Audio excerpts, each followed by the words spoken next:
Greetings. Today we're going to talk a little bit about a special induction that I really like to do, particularly during what I call the pre-talk session when I'm doing clinical hypnosis. Now, the pre-talk session is when the client comes in and we're trying to ascertain what their needs are and why they're coming to see us and all that good assessment kind of thing. I like to oftentimes give a client who's coming in who maybe has not had clinical hypnosis before an indirect experience of clinical hypnosis that we do outside their awareness, but yet they're already getting the feeling of what it's like to be in trance. And I do this technique, I think Erickson formulated, called the My Friend John technique. And what it is that I will sometimes tell a client a story about another client, protecting the identities, of course, their experience of going into trance.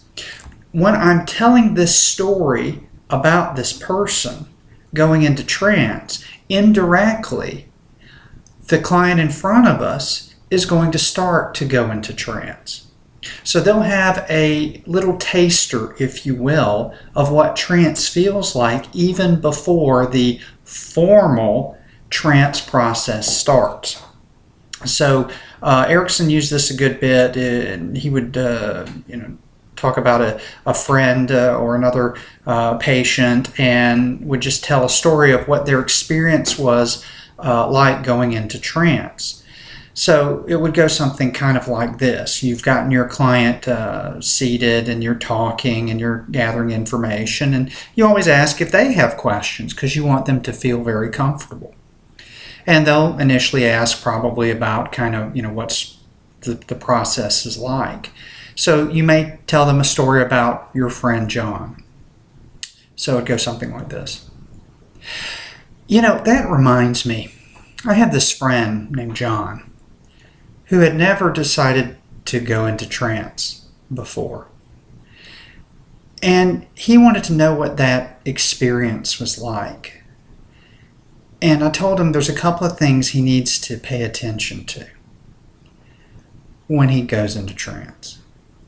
So I asked him if he would just notice how slowly he could breathe. And he would slowly breathe, slowly inhale, and slowly exhale. And then when I began to notice that John was very comfortable, I told John, why don't you decide, if you like, to relax your jaw. And when he began to relax the jaw, he felt all the tension drift away from the face. And as he noticed all the tension go away from the face, and he really began to relax his jaw, he might have even noticed, I can't recall, his eyes would get a little heavier, but maybe not close right away. And it was a really nice, peaceful experience for John to learn how best to go into trance.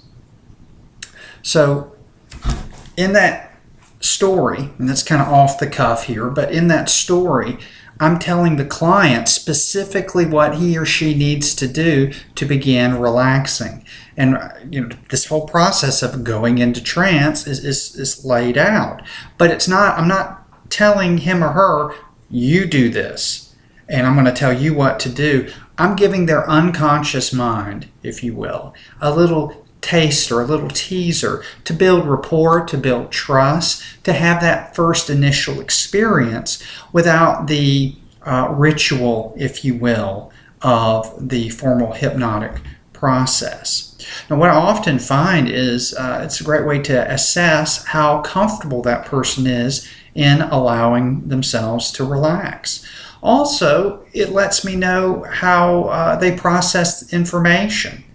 because as we go on with our talk, we can go into all kinds of detail about my friend John and certain hypnotic phenomena that he experienced. Because I'm seeding, I'm planting the seeds of what the client will feel in the formal hypnotic process.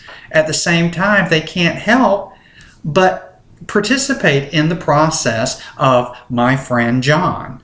So it's an indirectly direct way of creating a out of awareness experience of trance, and to facilitate a bridge from that first session into the more in-depth way of doing trance. So play with it. You can talk about John, your friend, or another client, of course, always protecting identities. You can talk about yourself. The first time that I went in trance, I noticed that my eyes really softened, and my breathing became very, very slow and comfortable.